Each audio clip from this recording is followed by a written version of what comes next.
Você sente culpa quando diz não? Isso é um sinal de que você ainda confunde limite com rejeição. Isso é comum de acontecer com a maioria das mães.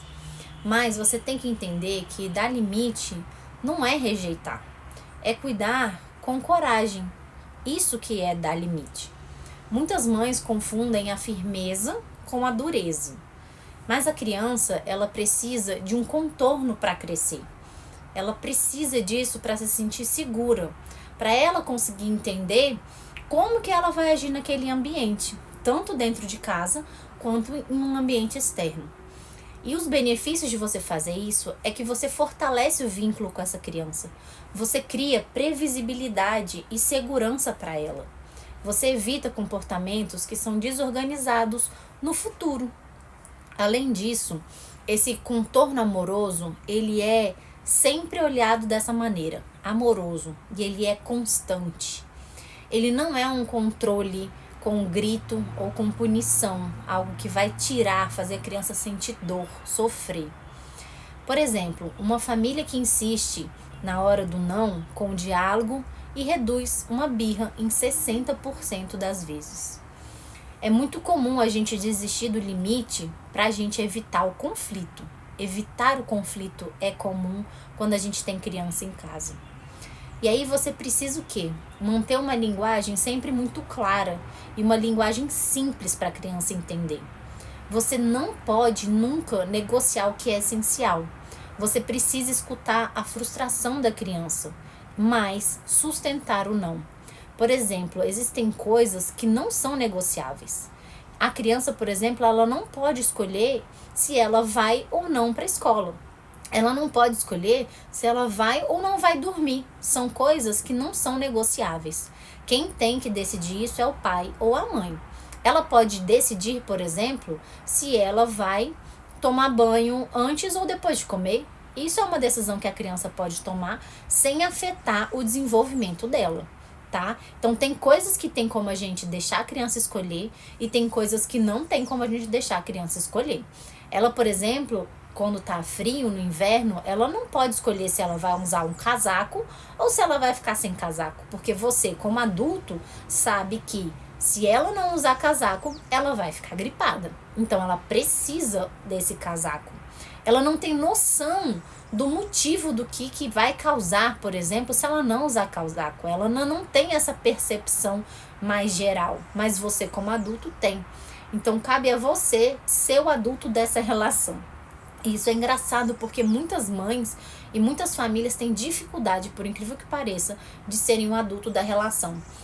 Muito para evitar conflito, muito porque estão cansados e aí não tem mais aquela energia, meu Deus, de novo, mas lá vamos nós mais uma vez, e acaba deixando a criança decidir, deixando a criança tomar a frente das situações. E aí a gente chama dos reizinhos da casa, né? Então é uma criança que se torna um rei ou uma rainha dentro de casa. A casa toda gira em torno da criança. É muito comum a gente ver isso, por exemplo, quando a gente vai ter a chegada de uma criança em casa. Essa casa, ela de repente deixa de ser uma casa onde adultos existem. É uma casa só para criança. Eu não estou dizendo nunca que você não precisa adaptar a sua casa. Você precisa por segurança da criança, né? Então, um protetor na tomada, por exemplo, é algo que precisa acontecer. Mas você não pode tirar todos os móveis da casa que tenham uma quina. Você não pode tirar todos os objetos que tem da altura da criança. Você precisa ensinar essa criança o limite. O móvel da casa é um limite. Os objetos da casa são limites. Limites que a criança precisa aprender a conviver e aprender a regra sobre aquele objeto ou aquele móvel. Então, a gente precisa reconstruir a nossa ideia sobre o limite. O limite é esse contorno. Eu vou dar um exemplo que fica muito fácil de você conseguir entender e fazer como se fosse as pazes de uma vez por todas com essa questão do limite e entender por que ele é importante. Imagina, por exemplo, isso é um exemplo até que eu dou dentro da mentoria do Birras Nunca Mais, né? Imagina um rio, tá? A gente vai imaginar um rio e esse rio, ele corre por esse vale, certo?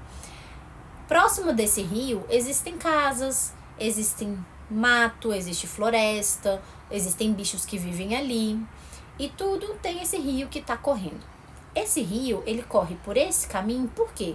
Porque existe uma margem, né? Essa margem faz com que esse rio que corre para cá, ele não corra para lá, ou ele não corra para cá.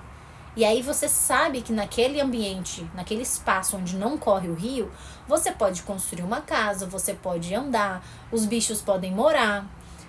E agora a gente vai imaginar que esse rio está correndo e de repente essa margem não existe mais. Essa margem se quebra, né? Essa margem deixa de existir. O que vai acontecer com esse rio? O rio que era acostumado a correr desse jeito, de repente a água vai se espalhar e tomar conta de tudo. Tudo aquilo que te envolta vai ser tomado por essa água, tá? O limite é exatamente a margem desse rio. O rio não precisa dessa margem para ser um rio, porque quando ele abre e se espalha, ele deixa de ser um rio. O rio precisa desse limite, assim como a criança precisa desse limite para ela conseguir caminhar na vida, para ela ter uma direção para caminhar. Porque senão é uma criança que vai se expandir tanto, mas tanto que ela vai ficar perdida, desorganizada. O limite, ele organiza a criança. É como a previsibilidade, ele deixa a criança calma e segura, porque ela sabe o que vai acontecer. Então ela consegue se planejar de forma interna, porque ela sabe que depois dela brincar, ela vai tomar banho, porque ela sabe que depois dela tomar banho, ela vai almoçar, e depois de almoçar ela vai para a escola, e quando ela chegar da escola, ela vai jantar e ela vai brincar um pouco, entendeu? É uma previsibilidade, e o limite ele faz com que a criança não fique o tempo todo em estado de alerta, porque ela sabe que existe uma direção, existe um caminho, e quem dá essa direção e esse caminho é o limite. Então é de fundamental importância que o adulto ele tenha condições de dar esse limite para a criança. Não dar esse limite para a criança, aí sim é algo muito grave de se fazer na educação das crianças, porque elas ficam sem uma direção. Então, o primeiro passo da gente começar a pensar sobre comportamentos desafiadores, sobre birras, sobre qualquer comportamento que seja mal educado, como a gente entende, né, de uma forma mais comum, primeira coisa é a gente entender o que é esse limite e a importância desse limite para a criança.